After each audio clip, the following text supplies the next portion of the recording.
¿Qué tal, mis pequeños matemáticos y matemáticas, amantes de las matemáticas? Muy bien, esta semana vamos a ver una parte muy importante que es el tema de las funciones. Es súper importante para cuarto de la ESO, para bachiller, para selectividad.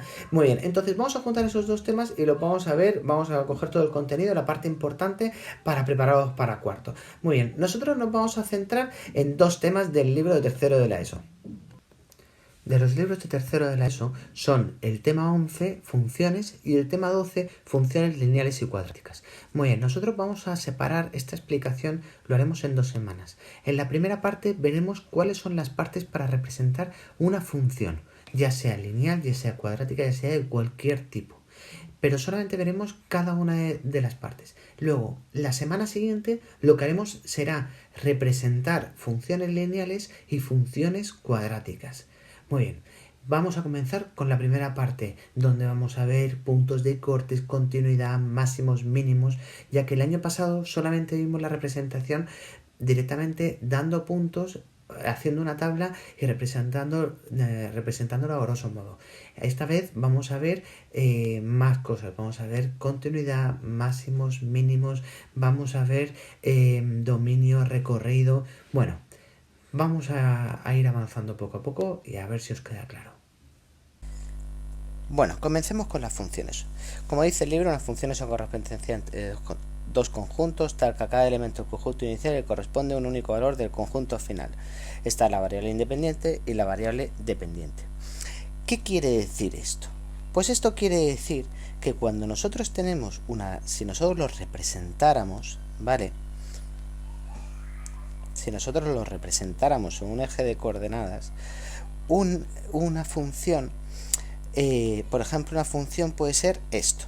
Bien, ¿qué quiere decir? Que para cada valor de x, ¿vale? Solamente hay un valor de y. Para cada valor de x, solo hay un valor de y. Para cada valor de x, solo hay un valor de y.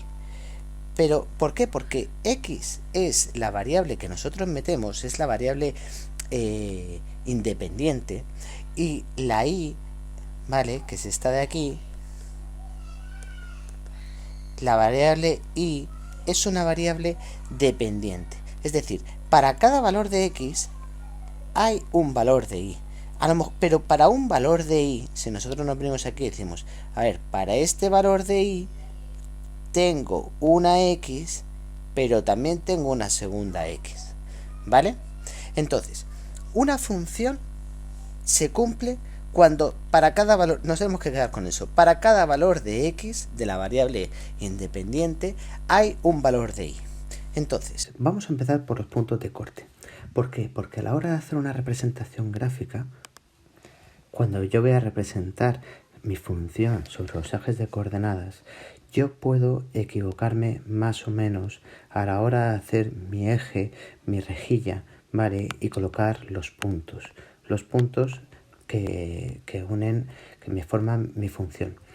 Pero donde cometo el menor error es en el corte con los ejes.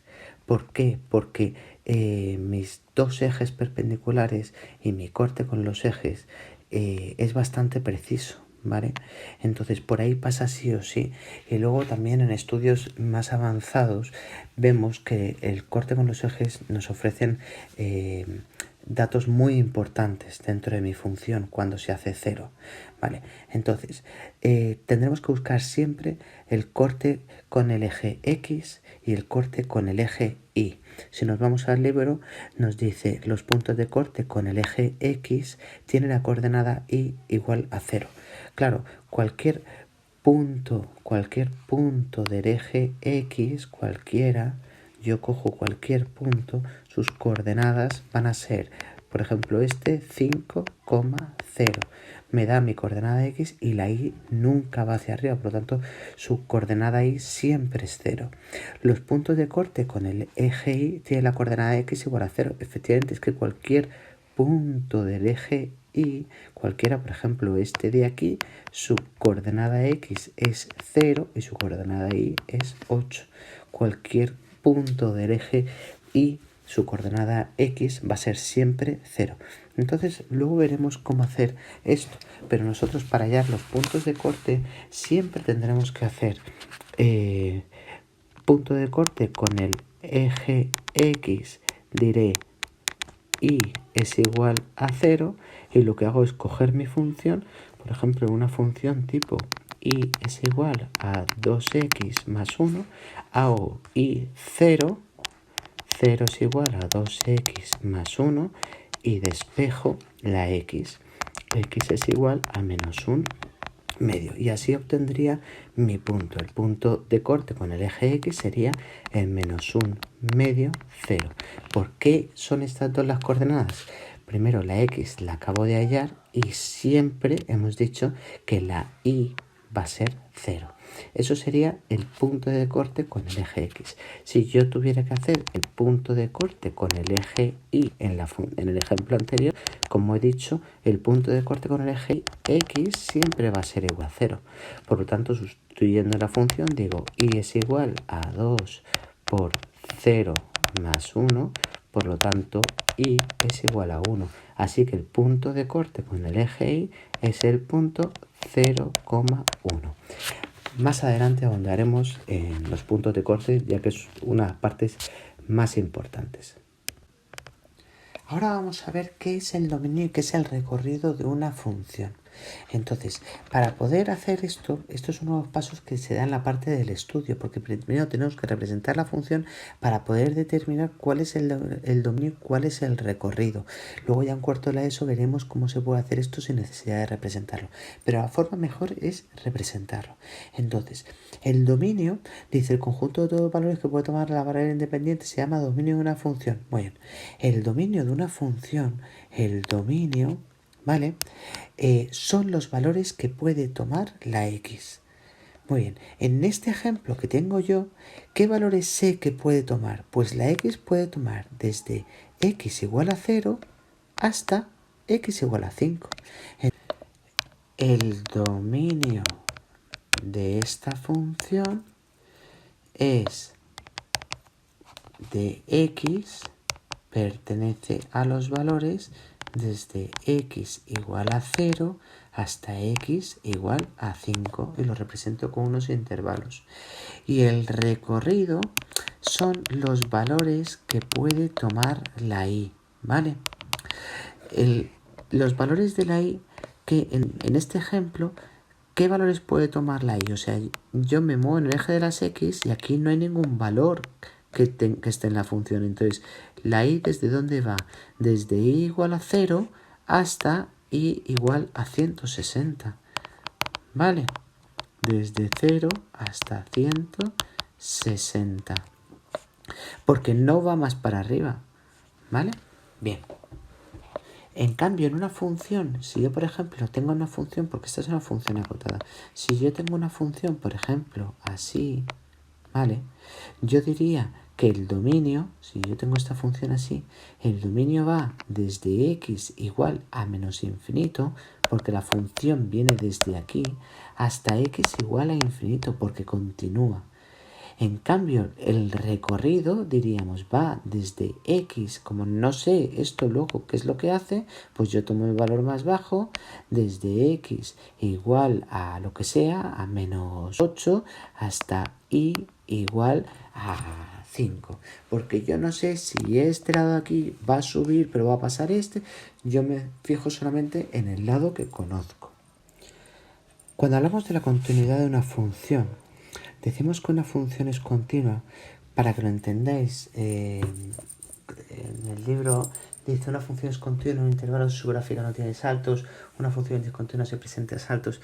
Muy bien, para que lo podáis entender, una función es continua cuando soy capaz de dibujarla con un rotulador. ¿Os acordáis? Esto lo veíamos el año pasado. Cuando soy capaz de dibujarla con un rotulador sin necesidad de levantarlo. Es decir, por ejemplo, la primera función de arriba a la izquierda es continua, ya que si yo quisiera dibujarla, soy capaz de dibujar toda la función sin necesidad de levantarlo. Por lo tanto, esta función es continua. Esta función de aquí, aunque haga esquinas, haga picos también es continua porque soy capaz de dibujarla sin levantarla. Incluso el tramo que está representado es una función continua porque no me dice nada más. En cambio, una función es discontinua cuando yo para poder dibujarla, pues por ejemplo la que está abajo a la izquierda, yo para poder dibujarla dibujaría primero este tramo, ahora me tengo que saltar arriba este tramo, ahora me tengo que saltar al otro. Por lo tanto, esta función es discontinua. La siguiente, yo primero hago un escalón, luego otro, luego otro, luego otro. Y en la última, ¿vale? Yo voy dibujando. Cuando llego a este punto que se llama punto blanco, la función aquí no existe. Donde existe es aquí. Por lo tanto, aquí habría un salto. Yo luego seguiría y aquí ya otro salto como hemos visto antes. Muy bien. Las primeras funciones para decir su continuidad es sencillo. Estas tres primeras funciones yo diría función continua. Ya está. En cambio, en las funciones de abajo, cuando yo digo que son discontinuas, tengo que decir dónde son discontinuas. Pero no tengo que decir el punto donde es discontinua. Yo tengo que decir el valor de x. ¿Por qué? Porque, por ejemplo, en el primer tramo yo diría, yo escribiría, esta función es discontinua en x igual a -1, ¿vale? Porque claro, dices, bueno, entonces ¿qué doy? ¿El valor donde es discontinuo, el punto blanco, o me vengo aquí, le doy al punto negro? No, pues yo digo x igual a -1 es discontinuo aquí y ya está. Me iría a la siguiente discontinuidad, es discontinuo en x igual a 2 y ya no tengo ningún salto más. En la siguiente función, en esta de aquí, ¿dónde es discontinua? Esta función es discontinua, otra vez escribo es discontinua en x igual a -3, a -2, a -1, en x igual a 0, en x igual a 1, en x igual a 2, igual a 3, igual a 4, igual a 5. ¿Vale? Bien, y la última sería discontinua en x igual a 2 y en x igual, por mucho que haya como aquí hay un salto, es discontinua en x igual a 2 y es discontinua en x igual a 5. Bien, continuamos. Ahora vamos a ver el decrecimiento máximos y mínimos. Bien, como veíamos el año pasado, el decrecimiento es si yo leo la función de izquierda, la gráfica de izquierda a derecha en este sentido, yo tengo que ir interpretando qué va haciendo la gráfica.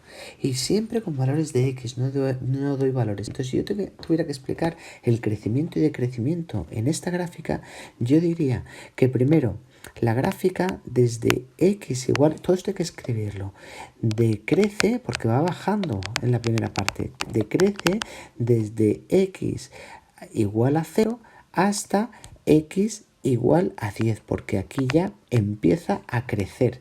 Entonces, desde x igual a 0 hasta x igual a 10, decrece. Luego comienza a crecer, ¿ves? Entonces, luego crece desde x igual a 10 hasta x igual a 50. Luego vuelve a decrecer. Decrece desde x igual a 50 hasta x igual a 80. Y por último, crece desde x igual a 80 y hasta dónde, como la gráfica, en este lado sí que la gráfica comenzaba ahí, ¿vale? Teníamos más datos, pero aquí se sale de la gráfica y como no sabemos qué es lo que va a hacer, yo supongo que crece desde x igual a 80 hasta infinito. ¿Vale? Muy bien, esta es la parte de decrecimiento y crecimiento. Y luego tenemos la otra parte, que son máximos y mínimos. Tenemos un máximo o un mínimo cuando tenemos un cambio entre crecimiento y decrecimiento. Es decir, aquí tenemos un mínimo, porque decrece y luego crece. Aquí tenemos un mínimo. Aquí tenemos un máximo. ¿Por qué? primero crece y luego decrece. Aquí tenemos un mínimo porque primero decrece. Aquí tenemos un mínimo porque primero decrece y luego crece. Y luego esta parte de aquí no sé qué va a ser, ¿vale? Porque no sé en qué para. Incluso este de aquí no es un máximo porque no hay un cambio, ¿vale? Bien. Entonces, fijándome en los cambios entre crecimiento y decrecimiento, ahí es donde yo fijo los mínimos y los máximos. Y luego otra cosa que se llama mínimo relativo, mínimo absoluto, máximo relativo, máximo absoluto. El mayor de todos ellos, es decir, por ejemplo, aquí solamente tenemos un máximo. Como solo tenemos un máximo, tendríamos un máximo absoluto igual que antes, ¿eh? En x igual a 50. Tenemos un mínimo en x igual a 10 y otro mínimo en x igual a 80. Lo que pasa es que el mayor de todos, el mínimo más grande, o sea, más pequeño, sería el mínimo absoluto. Y todos los mínimos que no sean absolutos, solamente hay un absoluto. Y luego todos los demás son relativos. Bien, hasta aquí la explicación de hoy. La semana que viene empezaremos con la representación. Todo lo que hemos visto durante esta semana es la base para luego poder representar las funciones. La semana que viene presentaremos funciones lineales y funciones cuadráticas. Espero que os haya quedado todo muy claro. Si no, me podéis hacer preguntas a través de Classroom o en los comentarios del vídeo. Nos vemos. Si os ha gustado, darle like y ya sabéis, compartirlo a amigos, familiares, mascotas, divulgarlo a los cuatro vientos y recordar que las matemáticas son las que gobiernan el mundo.